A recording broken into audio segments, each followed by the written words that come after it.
these figures, these jobless figures out of the US, just awful, aren't they? In excess of 20 million Americans now in the past 3 weeks. So, the expectation is that will probably continue to rise. I'm having a little hard time hearing you. Yeah, we're just talking, John, about the jobless figures. They are reaching new highs. I think this might be the worst that the US has ever been now. Some 20 million Americans who've lost their job in the last 3 weeks.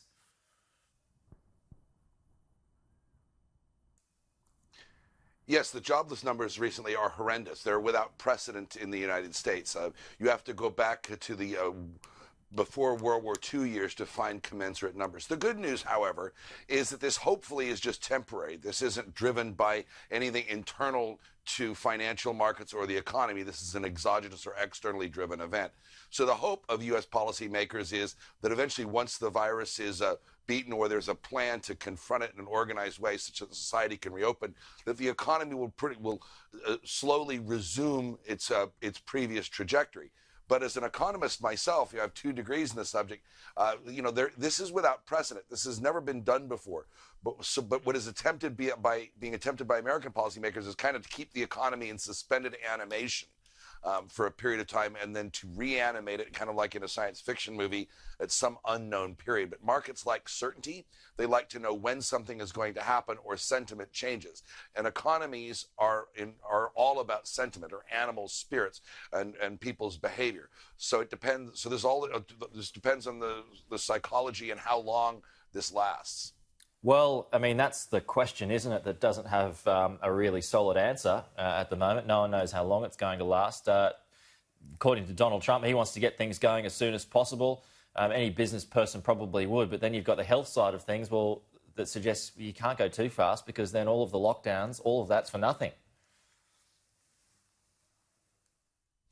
Potentially, right? You have, as an American presence and policymakers, as governors and other leaders in this country, you have the public health dimension to this, and then you have all of the other costs. People's livelihoods, people's businesses being destroyed, savings being wiped out. Can we keep the economy frozen or suspended in suspended animation enough to preserve a lot of that so that we can go back to normal?